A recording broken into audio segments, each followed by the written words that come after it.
لا إله إلا الله وحده لا شريك له ونشهد أن سيدنا ومولانا محمدا عبده ورسوله الذي أرسل بالحق بشيرا ونذيرا. أما بعد فقد قال الله تبارك وتعالى في القرآن الكريم والفرقان الحميد: أعوذ بالله من الشيطان الرجيم. بسم الله الرحمن الرحيم. وسارعوا إلى مغفرة من ربك وجنة عرضها السماوات والأرض أعدت للمتقين. وقال النبي صلى الله عليه وسلم: من قال لا إله إلا الله مخلصا دخل الجنة. رواه ابن حبان.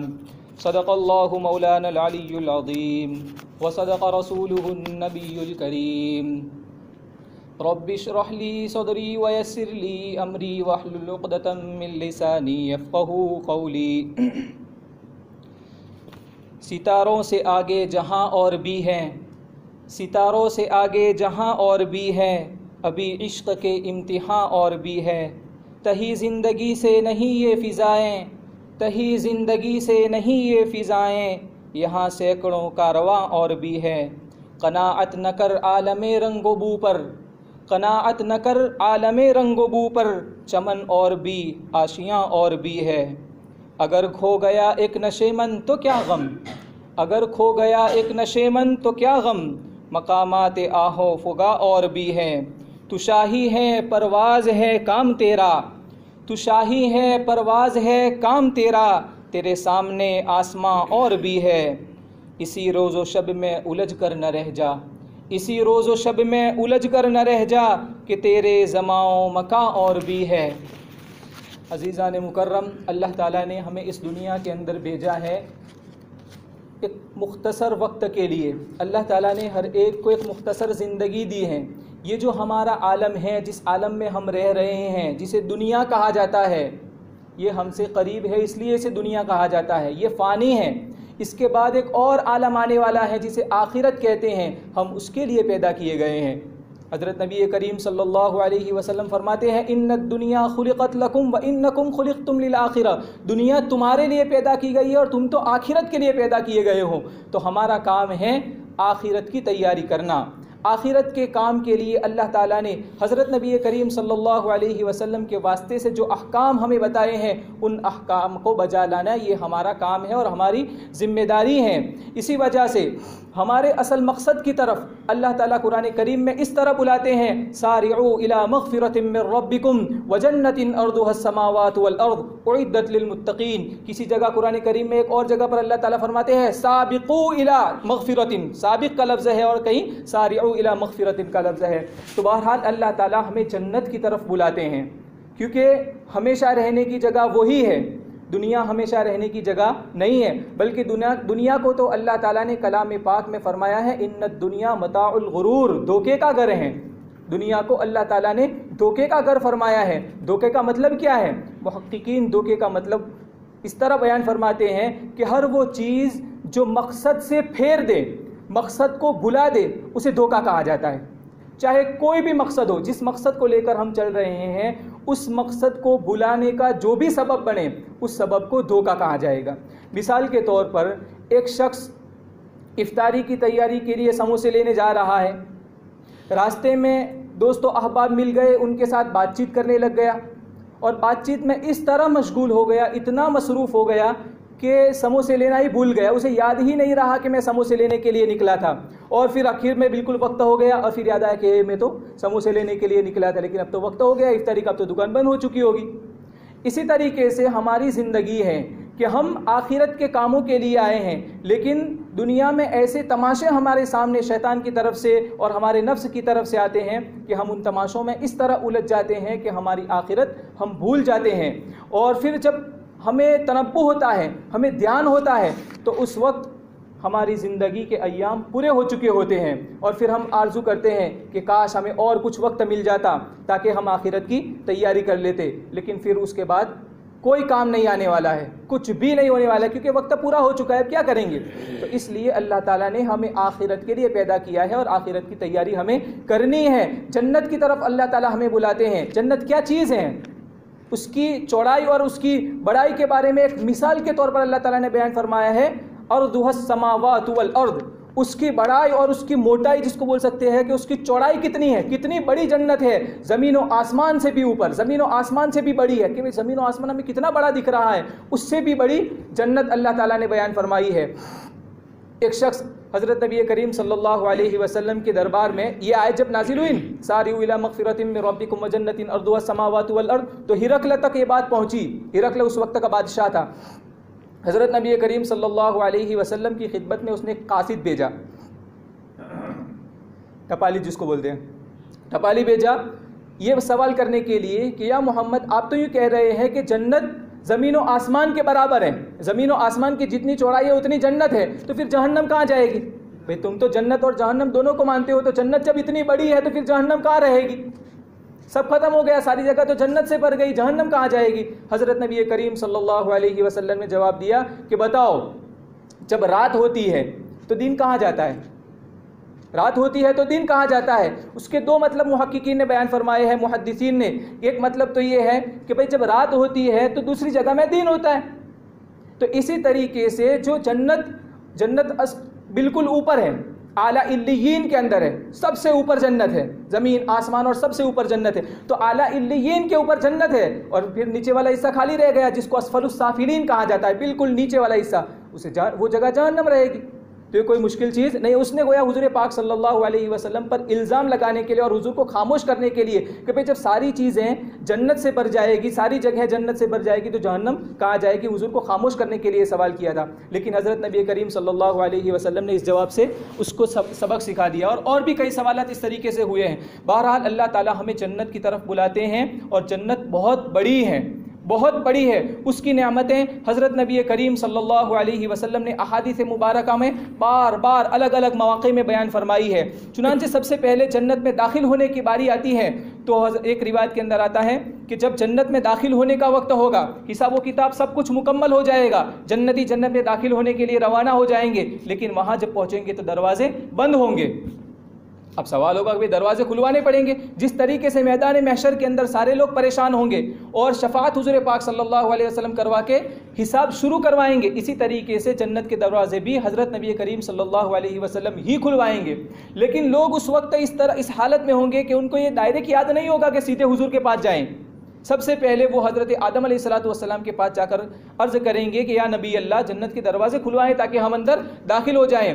حضرت آدم علیہ السلام فرمائیں گے کہ یہ میرا کام نہیں ہے۔ اس طریقے سے وہ بار بار دوسرے انبیاء کے پاس، تمام کے تمام انبیاء کے پاس، مطلب جتنے بڑے بڑے انبیاء ہیں ہر ایک کے پاس باری باری جائیں گے۔ موسیٰ کلیم اللہ کے پاس بھی جائے گی، عیسیٰ روح اللہ کے پاس بھی جائیں گے، لیکن آخر میں حضرت عیسیٰ علیہ السلام یہ رہنمائی فرمائیں گے کہ دیکھو یہ کام میرا نہیں ہے، لیکن میں تمہیں ایک شخصیت بتاتا ہوں جو بالکل مغفور ہے، جن کے گناہ بالکل معاف ہے، اور آج ان کو شافع اور مشفع بنا کر اللہ تعالیٰ نے ان کو ایک سرٹیفکیٹ دیا ہوا ہے، لہذا اس شخصیت کا میں تمہیں پتہ بتاتا ہوں، ان کے پاس جاؤ، یہ ان کا کام ہے۔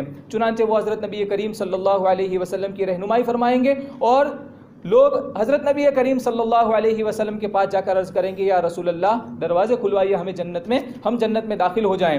چنانچہ حضرت نبی کریم صلی اللہ علیہ وسلم کی سفارش سے حضور فرمائیں گے کہ ہاں انا لہا، میں اس کا، ہاں انا لہا و انا صاحبہا، میں اس کا حقدار ہوں، یہ کام میرا ہی ہے۔ چنانچہ حضور پاک صلی اللہ علیہ وسلم کی سفارش کے بعد دروازے جنت کے کھول دیے جائیں گے۔ اب جنت میں داخل ہونے کی باری آئے گی، تو سب سے پہلے جنت میں کون داخل ہوگا؟ حضرت نبی کریم صلی اللہ علیہ وسلم، اور آپ کے بعد آپ کی امت، ساری امتوں سے پہلے حضرت نبی کریم صلی اللہ علیہ وسلم کی امت جنت میں داخل ہوگی۔ کس طرح؟ جب حضور پاک صلی اللہ علیہ وسلم کو جنت میں داخل ہونے کا وقت آئے گا تو ایک سواری جنت کی طرف سے آئے گی، جنت میں سے ایک سواری اڑتی ہوئی آئے گی اور وہاں لینڈ ہو جائے گی، رک جائے گی، اتر جائے گی، اور پھر اس کے اوپر حضرت نبی کریم صلی اللہ علیہ وسلم سوار ہو جائیں گے۔ لیکن اس میں سے ایک نکیل، جس کو اونٹ کی رسی بولتے ہیں، نکیل جس کو بولتے ہیں ہم، وہ نیچے گرے گی۔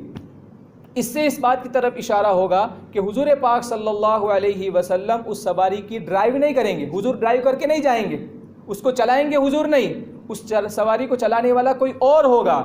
تو سارے لوگ اس انتظار میں ہوں گے کہ بھائی حضور پاک صلی اللہ علیہ وسلم جو امام الانبیاء ہیں، آج ایک سواری پر سوار ہوئے ہیں، ان کی سواری کی ڈرائیونگ کرنے کے لیے کس کو موقع ملے گا؟ چنانچہ سب کی نظر اس پر ٹکی ہوگی کہ کس کو بلایا جاتا ہے، کس کا نام لیا جاتا ہے اس سواری کو چلانے کے لیے۔ اللہ تعالیٰ کی طرف سے اعلان ہوگا، آئیے بلال کو بلاؤ، بلال کو بلاؤ، بلال کا یہ کام ہے، کیونکہ بلال حبشی رضی اللہ تعالیٰ عنہ نے سب سے زیادہ استقامت کے ساتھ تکلیفیں سہی ہے۔ اتنی زیادہ تکلیفیں حضرت بلال رضی اللہ تعالیٰ عنہ کو دی گئی ہے، لیکن ان تمام تکالیف کے باوجود حضرت بلال نے کبھی بھی حق سے پھرنے کا نام نہیں لیا ہے۔ بس احد اللہ ایک ہے، ان کا یہی ہے کہ بھئی اللہ ایک ہے، اللہ ایک ہے، یہی رٹ لگائے ہوئے تھے۔ تو ان قربانیوں کی وجہ سے اللہ تعالیٰ ان کو یہ موقع اور یہ شرف بخشیں گے کہ حضرت نبی کریم صلی اللہ علیہ وسلم کی سواری کی لکیر پکڑ کر جنت میں داخل ہوں گے۔ جب جنتی جنت میں داخل ہو جائیں گے تو جنتیوں کے لیے اللہ تعالیٰ کی طرف سے بڑے بڑے انعامات ہوں گے، بڑے بڑے انعامات۔ حضرت نبی کریم صلی اللہ علیہ وسلم بیان فرماتے ہیں، ایک روایت ہے حضرت ابو ہریرہ رضی اللہ عنہ کی، ان کے شاگرد ہے سعید بن المسیب رحمۃ اللہ علیہ، بہت بڑے تابعی ہیں سعید بن المسیب رحمۃ اللہ علیہ۔ ایک مرتبہ حضرت ابو ہریرہ رضی اللہ عنہ کے ساتھ بازار میں گئے ہوئے تھے کچھ لینے کے لیے۔ تو یہ تو اللہ والے لوگ ہیں، ان کو تو بازار کے اندر بھی آخرت یاد آتی ہے، ان کا کام ہی آخرت کی طرف متوجہ ہونا، بہانے سے آخرت یاد کرنا۔ چنانچہ حضرت ابو ہریرہ رضی اللہ تعالیٰ عنہ نے سعید بن المسیب کو دعا دی کہ اللہ تعالیٰ ہم دونوں کو جنت کے بازار میں جمع کرے۔ تو سعید بن المسیب نے عرض کیا، سوال پوچھا کہ جنت کے اندر بھی بڑی بازار ہوگا؟ کیوں؟ یہ سوال ان کے ذہن میں کیوں آیا؟ کیونکہ بازار میں تو خرید و فروخت ہوتا ہے، لین دین ہوتی ہے، بھئی پیسے دو کچھ لو، اس طرح ہوتا ہے۔ اور جنت کے اندر تو خرید و فروخت کا کوئی سوال ہی نہیں ہے، وہاں تو سب چیزیں انسان کو مفت میں ملنے والی ہیں۔ تو پھر ایسا کیوں کہا انہوں نے کہ جنت کے اندر بازار کا کیوں تذکرہ کیا؟ حضرت ابو ہریرہ رضی اللہ تعالیٰ عنہ فرماتے ہیں کہ ہاں بے شک جنت کے اندر بازار ہوگا، لیکن وہاں خرید و فروخت نہیں ہوگی، وہاں فری ہوگا۔ کیسا بازار ہوگا؟ اس بازار، اور وہ بازار ہر ہفتے لگے گا۔ حضرت نبی کریم صلی اللہ علیہ وسلم بیان فرماتے ہیں کہ وہ بازار ہر ہفتے لگے گا جنتیوں کے لیے۔ کیسا بازار ہوگا؟ اس بازار کا نام ہے سوق الحسن، جس کو ہماری زبان کے اندر کہا جاتا ہے، ایک دکان ہوتی ہے بیوٹی کی، بیوٹی پارلر ہم کہتے ہیں، لیکن یہ تو بیوٹی پارلر نہیں ہے، پورا بیوٹی کا بازار ہے، مارکیٹ ہے، پورا بیوٹی مارکیٹ۔ اس کے اندر طرح طرح کی حسین صورتیں اللہ تعالیٰ نے رکھی ہوئی ہیں۔ حضرت نبی کریم صلی اللہ علیہ وسلم فرماتے ہیں کہ ان اشتہا رجل صورتا دخل فیہا، اگر کوئی شخص ان میں سے کسی تصویر اور کسی ڈھانچے کو پسند کرے گا کہ بھئی یہ شکل اچھی ہے، مجھ پر جچے گی، جیسے ہیرو کی شکلیں بناتے ہیں لوگ، مجھ کے اندر، داڑھی کے اندر، بال کے اندر، اس طریقے سے جب جاتے ہیں حجام کے وہاں تو بنواتے ہیں۔ تو حضرت نبی کریم صلی اللہ علیہ وسلم بیان فرماتے ہیں کہ جس شخص کو جو صورت پسند آئے گی وہ صورت اس کے اوپر خود بخود فٹ ہو جائے گی، اور پھر اس کے بعد جب وہ اپنے اپنے کام کے اندر اس طریقے سے مشغول ہوں گے بازار کے اندر، تو ان کو بلایا جائے گا کہ اللہ تعالیٰ کی طرف سے تمہیں بلایا گیا ہے۔ چنانچہ ایک میدان کے اندر بالکل ایک بہترین، جس کو یوں کہا جاتا ہے کہ جیسے ہماری دنیاوی ماحول کے اندر ایک سٹیج سجایا جاتا ہے، اس طریقے سے سٹیج سجا ہوگا، اور ان کے اندر طرح طرح کی کرسیاں، کوئی سونے کی ہوگی تو کوئی چاندی کی ہوگی، کوئی اسی طریقے سے موتیوں کی ہوگی، اور الگ الگ جنتی کے چونکہ مقامات ہیں تو ہر جنتی کے لیول کے اعتبار سے اس کی کرسی الگ الگ رکھی ہوئی ہوگی، اور ہر ایک کو اس کا مقام بتا دیا جائے گا، لوگ اس کے اوپر جا کر بیٹھ جائیں گے۔ روایت میں یہاں تک بھی ہے کہ کچھ لوگ ایسے ہوں گے جو ٹیلوں کے اوپر ہوں گے، جیسے ابھی بیان ہوتا ہے یا اس طریقے سے جلسہ وغیرہ ہوتا ہے تو کچھ لوگ اگر آگے پیچھے کہیں ڈگلو اپنی بھاشا بولیں تو ڈگلا پر بیواڑا ہے ہوئسن، تو وہاں بھی اس طریقے سے کچھ لوگ ٹیلوں کے اوپر بیٹھے ہوں گے، لیکن وہ ٹیلے ہمارے ریتی کے ٹیلے نہیں ہوں گے، وہ ٹیلے نور کے ہوں گے، موتیوں کے بنے ہوئے ہوں گے، اس کے اوپر لوگ بیٹھیں گے، اور کرسیوں میں بھی لوگ بیٹھے ہوئے ہوں گے۔ اور پھر اللہ تعالیٰ کی طرف سے حضرت اسرافیل علیہ السلام کو حکم ہوگا، اسرافیل علیہ السلام جو سور پھونکیں گے قیامت میں، ان کو حکم ہوگا کہ ایک نغمہ سناؤ، یہ ساری محفل کو پورا نغمہ سناؤ۔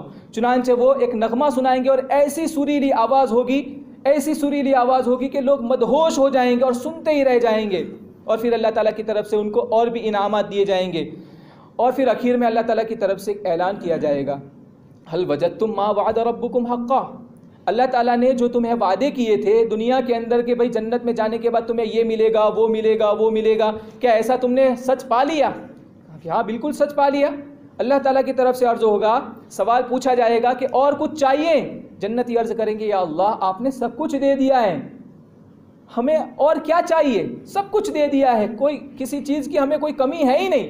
اللہ تعالیٰ کی طرف سے پھر پوچھا جائے گا کہ اور کچھ ہیں؟ اس وقت ضرورت پڑے گی علماء کی۔ علماء سے دنیا کے لوگ علماء سے دنیا میں بھی بے نیاز نہیں ہیں، آخرت میں بھی بے نیاز نہیں ہوں گے، جنت میں جانے کے بعد بھی علماء کی ضرورت پڑے گی۔ چنانچہ وہاں علماء کی طرف سے امت کو، لوگوں کو بتایا جائے گا کہ ہاں ایک چیز ہے جو ابھی تک باقی ہے، ساری نعمتیں مل جانے کے باوجود ایک نعمت اور باقی ہے، اور وہ نعمت ہے اللہ تبارک و تعالیٰ کا دیدار۔ سب کچھ تو مل چکا ہے لیکن اللہ کو تو ابھی دیکھا نہیں ہے، اللہ تعالیٰ کا جلوہ تو ابھی ہم نے دیکھا نہیں ہے۔ چنانچہ اللہ تعالیٰ کی طرف سے پھر اللہ تعالیٰ کی زیارت کروائی جائے گی۔ اس سے پہلے اللہ تعالیٰ کی زیارت سے پہلے ایک اور منظر بنے گا کہ سب لوگ جب اپنے اپنے تختوں کے اوپر بیٹھے ہوں گے، اس وقت اللہ تعالیٰ کی طرف سے بادل چھا جائیں گے۔ جس طریقے سے دنیا میں بادل چھا جاتے ہیں، اس طریقے سے گویا یوں سمجھو کہ بادل چھا گئے ہیں، ایسی ہوا، اس طریقے سے ماحول بن جائے گا، اور ایک شمالی ہوا چلے گی، شمال کی جانب سے ایک ہوا چلے گی، مشرق مغرب شمال اتر کی جانب سے ہوا چلے گی، اور اس کے اندر پھر جو بادل چھائے ہوئے ہیں ان بادلوں کے اندر سے مشک اور عنبر کی بارش ہوگی، اس کے اللہ تعالیٰ کی طرف سے برسایا جائے گا۔